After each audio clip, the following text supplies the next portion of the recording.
let this shit slide and get your lick back. And get your lick back. Get your lick back. If a nigga owe you something, ain't no chit chat. Better stay up out the way, don't get your issue splat. Stop letting this shit slide and get your lick back. And get your lick back. I feel like I'm JX. J-Way. I'm a perfectionist. Adderall got me restless. I'm gone. Run with a wild crew, they get reckless. Young boy, come up off that neck. Give me that. To the trends. See a lead, be the band. Good afternoon and welcome to another episode of Corner to Copa. This is an unfamiliar time for most of you Corner to Copa and Bleachers to Speakers followers. It's Wednesday, but we got some breaking news. It's been a rainy day in the Detroit area, but we got some sunshine, some metaphorical sunshine anyways. If you're watching on YouTube, we got Kevin Mcgonigle pictured in the background, and he's pretty fired up. And why wouldn't you be? Because he just got a major payday.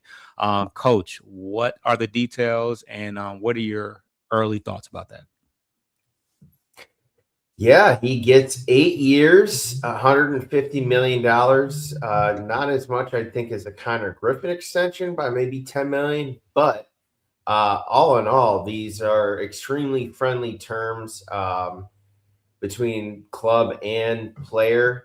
Essentially, the extra 2 years the Tigers are buying of his eligible free agency. So that's kind of why it's coming out close to $20 million a year. However, it is going to be spread out quite differently as we get into it real quick here. For next year, 2027, for when it starts, he'll only get paid a base salary of $1 million. 28, he'll get $7 million. 2029, $16 million. 2030, 21. 2031 will be 22. And then the final 2 years in 2032, 33, and 34, the final 3 years, it'll be 23 million each, all with escalators those final 3 years, which I think could bump him up another 2 to 3 million additionally per year, how that works out.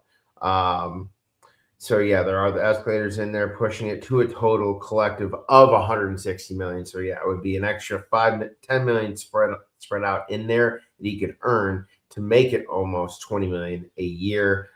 There is an assignment bonus. He's owed $5 million if he is traded to another major league team at any point of his contract, and there is no trade clauses not in there. He's not. I don't think he's old enough yet to have that in such a contract. All right. So would you have expected in December, would you have expected that we would have extended him by this point? No, I mean, because we hadn't seen him. He hadn't been past AA pretty much. So yeah, all we knew was we were so focused on blowing our own division lead, white knuckling it down the stretch the last 45, 50 days. We were thinking like, oh God, here come the Sharks. But no, absolutely not. And I think this is a culmination of Skubal winning his arbitration case. Why would teams want to risk a player of a talent like Mcgonigle or Connor Griffin? Why risk having them reset the market again, potentially 5-6 years from now when they get there? Because Detroit's paying 32. So when you look at the average per year between 18, 19, $20 million a year, the player gets the great front end of that on the arbitration years for the most part. Otherwise, you'd be making $800K, $900K, maybe $1 million if you're lucky. Now, within the first couple of years, you're already making close to $10 million, and you're secured through your first 2 years of free agency. If something happens within these first 6 years, you're paid, you're taken care of, and they have extra time with you to work through that kind of injury. So this is a win-win either way. And frankly, for Chris Ilitch, it's value. Yeah. I mean, just the fact that you can kind of, set your family for life, get that all out of the way before you damn near touch the baseball field. Is definitely ideal for the player, especially when you do it early enough to where by 29, he'll be due for whatever a top end player is making 8 years down the road. So yeah, it works out. And yeah, I think it's the trend. We knew it wasn't very realistic back in December. But as these deals started going, coming down the pipeline, most recently Connor Griffin before him, it made it a lot more realistic. We saw reports that maybe there were some talks. I think that we were heavily in the works at that point for it to be official. But this is a great thing for just the city as a whole, with the number of other just stars within the city that are being extended. Jalen Duren's going to get his money soon. Kate Cunningham's got his. You got Amon-Ra St. Brown and a number of other guys within the Detroit organizations that are now locked in. And I think the icing on the cake was just how he's performed thus far. I mean, right now he's as far as averages are concerned, he's one of the best hitters in all of baseball. He's already at the top of the lineup. He's been in the 3-hole. He's been in he's been the leadoff hitter. And, the fans around here are already, you're already seeing the number 7 jerseys everywhere. And it's only going to get, bigger the more he plays. And now that he's locked in that jersey, you can invest in that jersey because it ain't going nowhere. You ain't got to worry about him getting traded in a couple years. So he's locked in. He's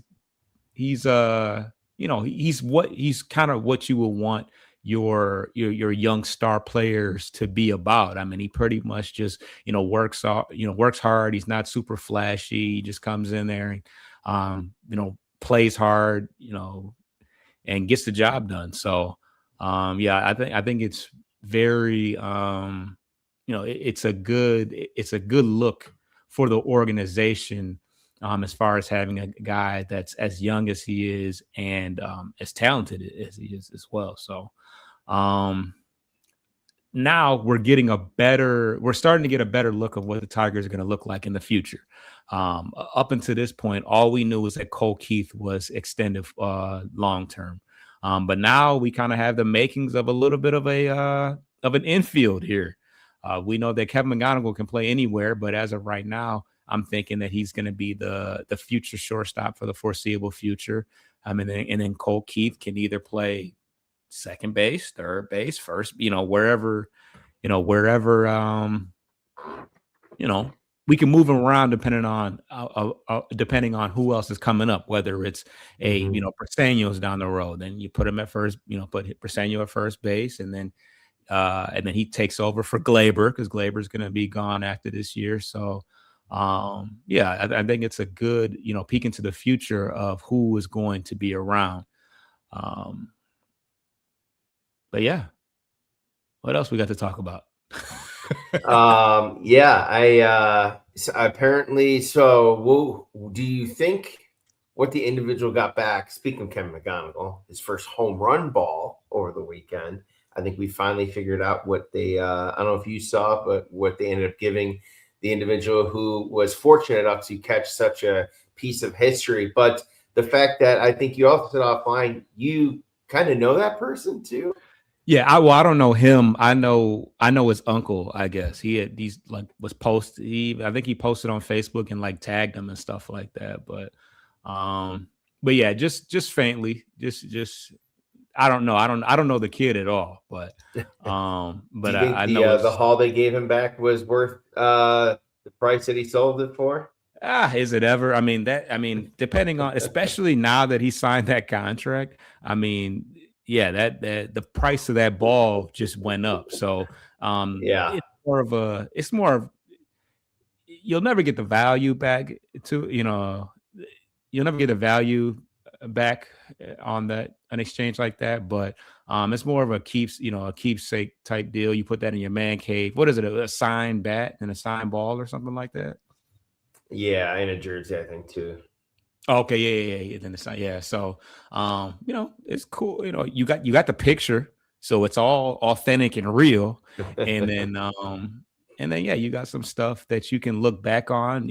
In 40 years after Kevin Mcgonigle has won some All-Stars and some World Series or whatever the case may be, you can say, "Hey, son, look, I caught the ball." Hey, but we'll see about that. But based upon this paycheck, he's going to be bringing home some hardware soon. Whether it's just a rookie of the season, just to start, but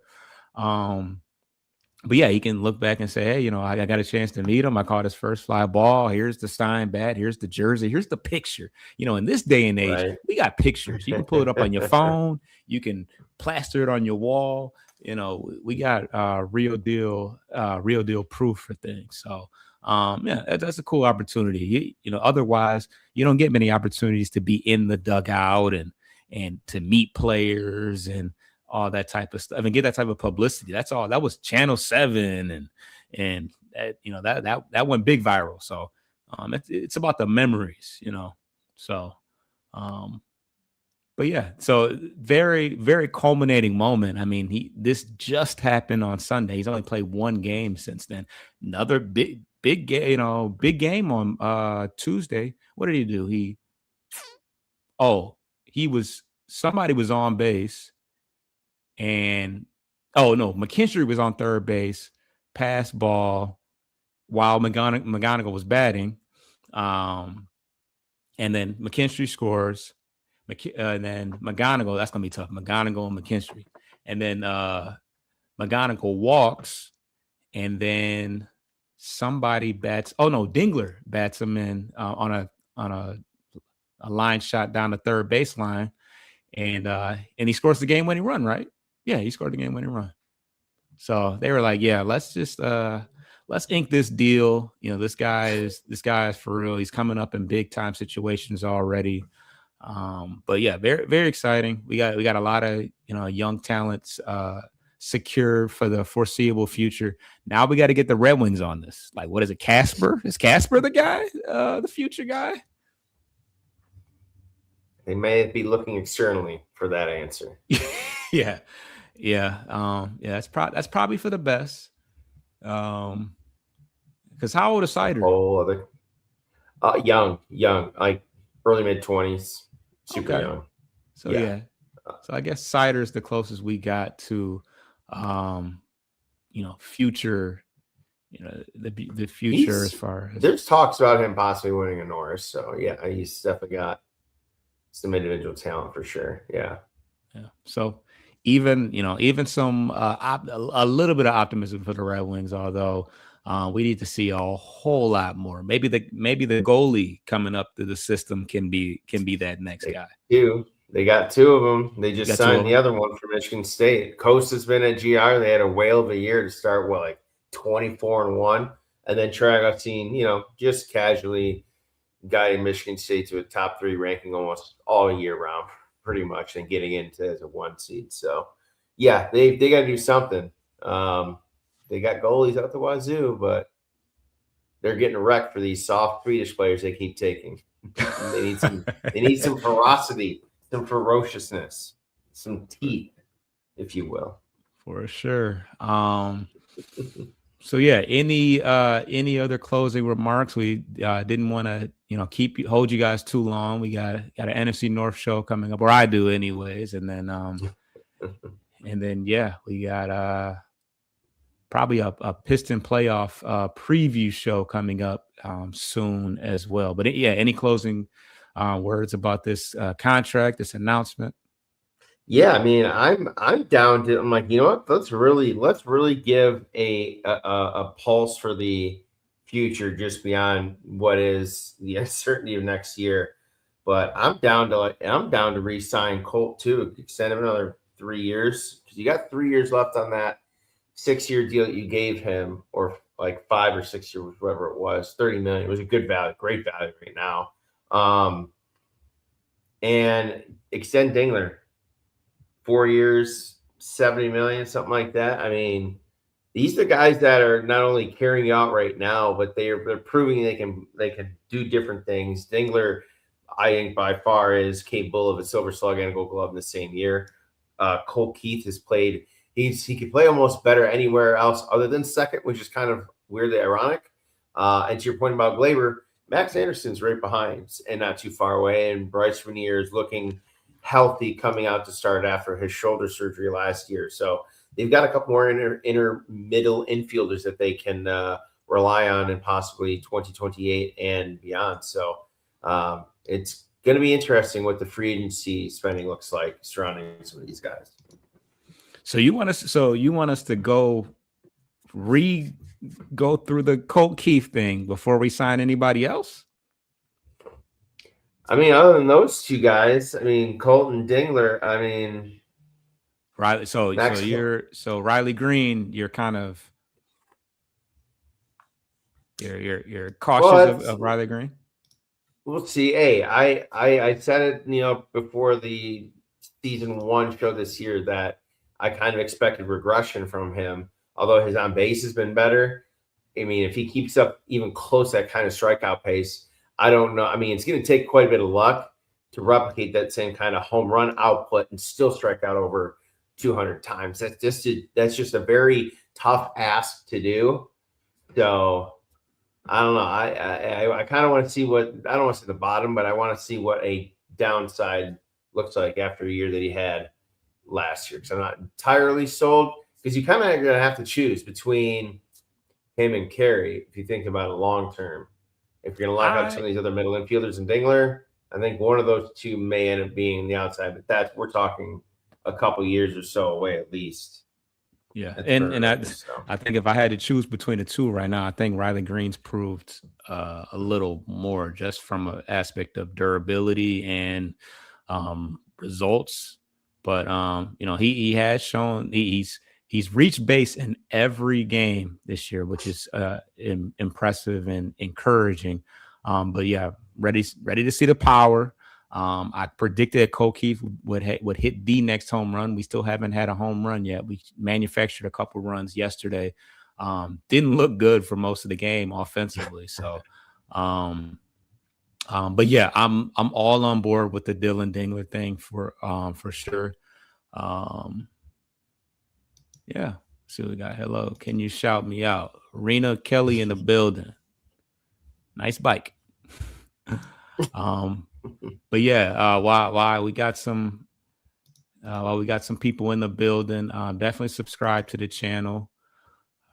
We bring you breaking news, obviously, when it comes through. The big announcement today being the signing of Kevin Mcgonigle to an 8-year, $150 million deal.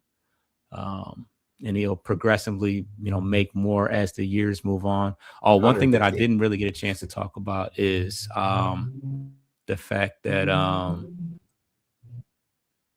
as far as talking about the future and things of that nature, obviously, Max Clark has been playing very well, and due to the, unfortunate injury to, Parker Meadows, the talks of when do we pull the trigger, when do we make that deal, obviously he's come up through the ranks with Mcgonigle, and that'll be a little bit of a a view into the further future ahead, is when they're both playing playing together, not against each other, together. So and Wenzel Perez is currently 0 for 10 so far. So we'll see if Max Clark can keep up this same kind of consistency, hit for a little bit more power for another month and a half. It could, we could see, especially with Veerling's been struggling too. So not a whole lot of production from the outfield right now. It's been a lot of Mcgonigle, Colt Keith, Dingler, not the people that you would have necessarily expected to do a lot of the heavy lifting. So, but we'll see. We're not going to get ahead of ourselves. We'll see how things play out over the next month or so.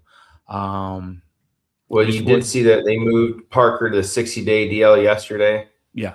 So that screams to me surgery. So I am pretty much.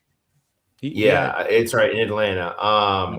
I mean, I feel like the outfield is almost unanimously going to be. I mean, they're probably going to look for some pitching help, shockingly. But I mean, I think it just overwhelmingly makes the outfield. Doesn't matter if it's center or out, and that's kind of that. I would say that, including assuming we bring Clark up at some point, because to your point that we talked about offline and last Sunday too, you can't have a trio of Perez, Perez, Green, and Carpenter, 2 out of 3 struggling that bad together at the same time at any given point. It just deflates your lineup and your ability to produce runs. So I think worst comes to worst, there will be a casualty, but it'll become after via a trade before the deadline. But it's definitely gonna be an outfielder, and unfortunately, if it's not Jahmai Jones before then, it will probably most likely be him at that point, just because Wenciel's got options still, and he is a switch hitter. So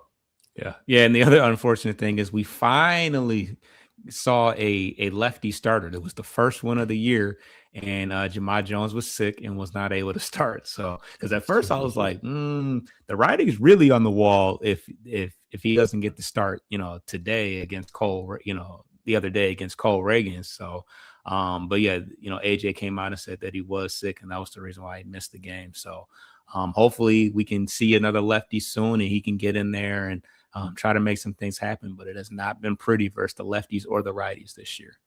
MSU Detroit fan in the building. He said the new thing seems to extending prospects immediately, probably to avoid arbitration. Yeah, it's a really good thing for small markets and teams that tend to not spend a lot of money, like Pittsburgh, like Seattle, like Milwaukee. It makes a lot of sense for them.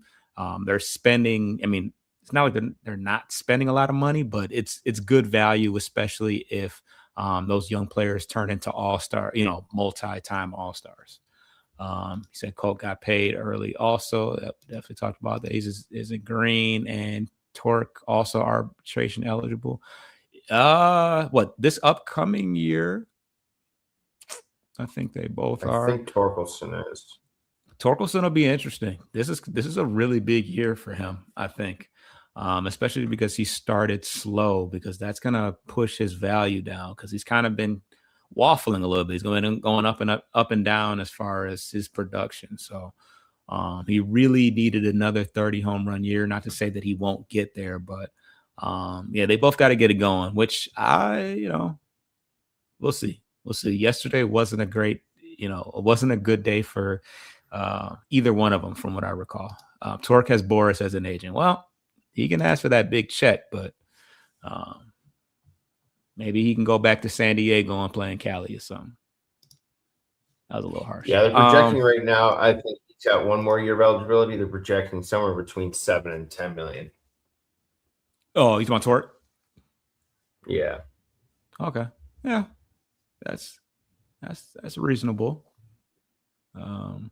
But we spent more on worse. Yeah, for sure. We definitely have. Especially in those couple 1-year deals. Alex Cobb and who else? Anyways, do you even know if he's real? Not to bring up a sore subject. You said what? We don't know if he's real. We never saw him ever. Yeah. Just a handful of times in spring training, and maybe, yeah. But yeah, that'll pretty much wrap things up. We'll be back on Sunday reviewing a week in baseball. Hopefully we can talk about a sweep of the Royals or something like that. Only for trading Torque, so we can get high level bat in return, or at least a Max Anderson call up. Yeah. We've got some solid years out of Torkelson. Everybody's not going to get extended. If he's got a bag that he can go get, by all means, go out and get it. But all right, we will catch you guys on Sunday, and stay tuned. If any other breaking news happens, anything else go down, a Dingler extension or a crazy call up or something like that, then best believe we will get on the horn and talk about it. But catch y'all next time. Get your lick back. If a nigga owe you something, ain't no chit chat. Better stay up out the way. Don't